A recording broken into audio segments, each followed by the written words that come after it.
tell people, like, what is the Right to Reason podcast of people who haven't heard of you before? You know, who Yeah. involved. So we have lots of callers, lots of folks that your listeners would certainly know. Mm-hmm. Jen Peoples was on. We argued about censorship. We do a lot of debating. Tracy Harris, Matt Dillahunty, former president of ACA, Russell Glasser was on there. But not just atheists. We do a lot of fundamental Christians and flat earthers.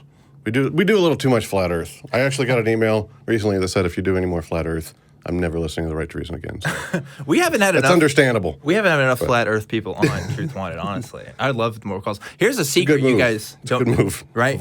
Avoid it when possible. Oh, well, I mean, maybe. I don't know. Yeah. I haven't experienced it enough yet to make that kind of judgment call. But here's a secret you guys probably don't know. Robert has secretly given me some calls that have gone on to the show before. I'm like, hey, Robert, I know you know some people. Like, you want to call into the show, right? And we might get some of those calls tonight. Cool people. Right? I mean, it's people that you kind of, at first you say, well, I believe in Bigfoot. And you think, well, you're an idiot. But that's not fair because, like, once you get to talk to these people, and if you can maintain respectful conversation, which is hard to do when it gets political, but yeah, if you can just have a good conversation, you find out a lot of these people are just like us. They're really awesome people, and by the way, we're atheists. They think we're crazy. Oh yeah. I mean, so if they're able to look at us and be, well, where do you get your morals from? That kind of routine. Then obviously we should be cool enough to look at them without judgment. Yeah, I think the same thing. Yeah. Like, Bigfoot, like, as laughable as a concept as it is for some people, like, including myself, right? I don't believe that's a thing, but, like... You're very tall.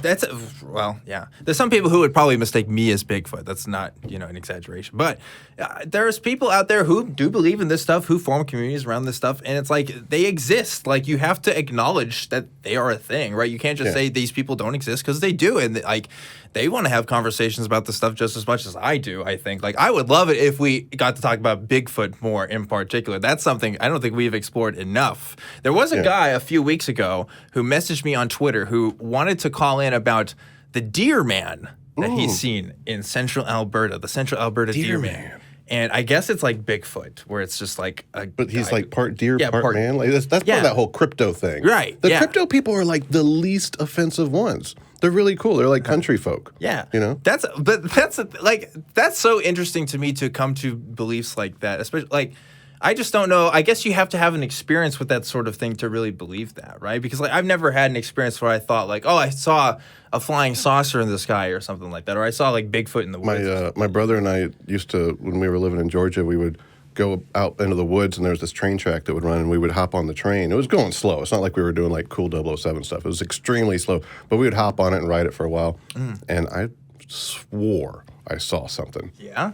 Yeah, and at the time, I'm like, well, I probably did, But now, obviously, I look back at it as a skeptic and go, well, we're pattern-seeking mammals. Of course, I could have seen a shadow, and we've all done that. You wake up in the middle of the night and something in the mirror. So just to put it on the record, Robert Stanley does not believe in Bigfoot.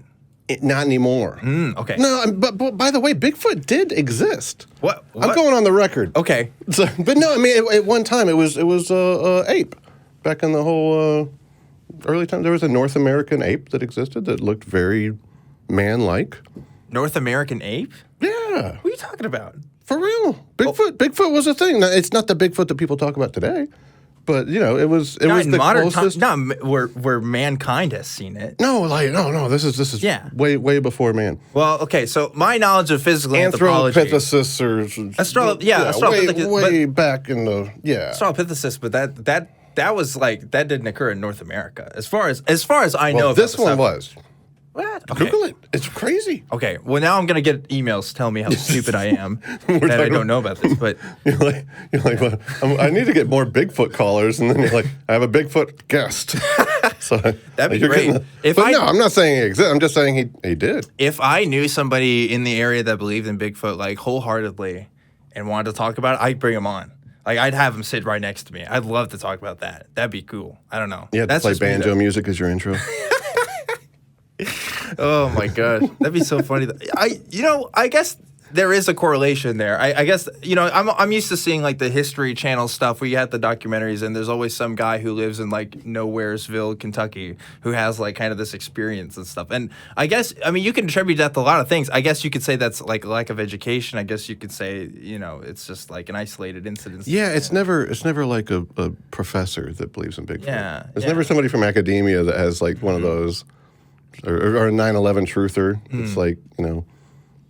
Yeah, I don't know. Like, and that's, it sounds so judgmental to say like, oh, well, this person isn't as educated enough. But really, like, if you don't have like the skepticism or like the knowledge to be skeptical about things. I think you have to be humble. You have to be, and the smarter you get, the stupider you realize you are. Yeah, you know, so that's true. it's that whole It's the Dunning-Kruger effect. Yeah. There's like the bell curve of confidence where you kind of, if you learn about biology from, you know, a decent accredited college, you have a really hard time being a creationist. And that's not to say that creationists are stupid.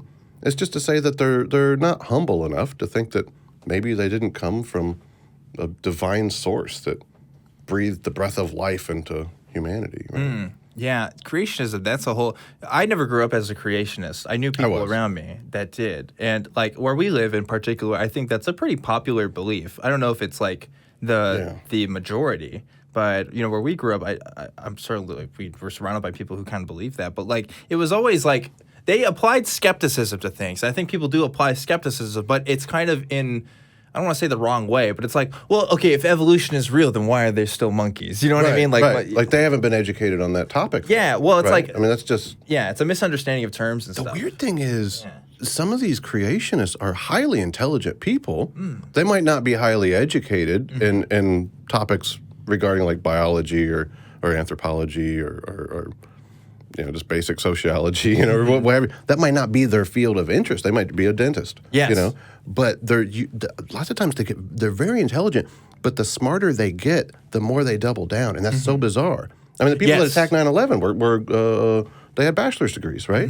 I mean, or attacked us on 9/11. Yes. So it's a weird thing you can't make the criticism that you're uneducated. No. But you're certainly not educated in that area because people from those areas, from those facets of academia, don't think those stupid things. So, yeah, there is this idea that people have that education is kind of this neutral thing. Like, oh, if you were educated on this topic, then you wouldn't believe what you did. But plenty of educated people believe in all sorts of things.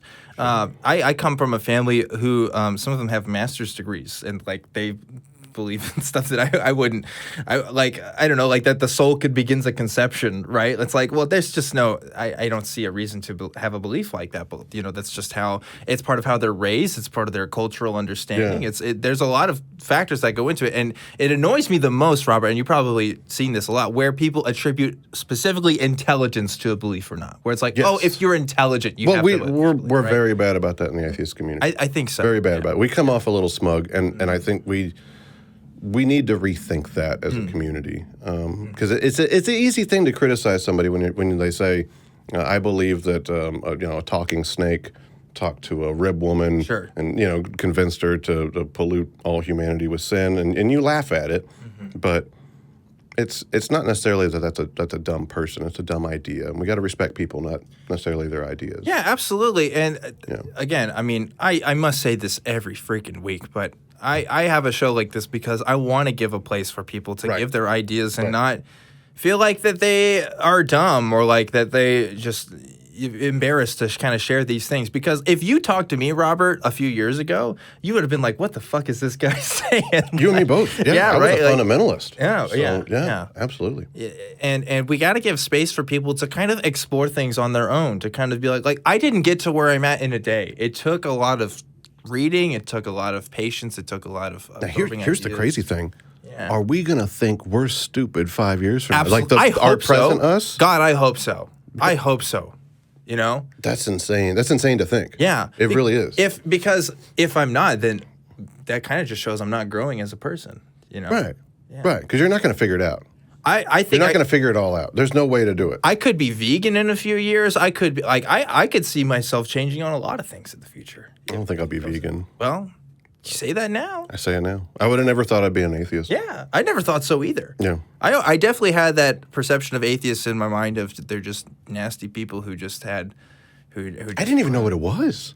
you know what? And that's the thing too. They don't want it. you to know about other religions when you're in that kind of like culty level of Christianity, that sort of thing. They don't like. I remember I was going to Christian school, and they taught us about the Epic of Gilgamesh. And for anybody that's not familiar with the Epic of Gilgamesh, it was the story of the flood that existed in the Fertile Crescent just before the Old Testament version of it came out.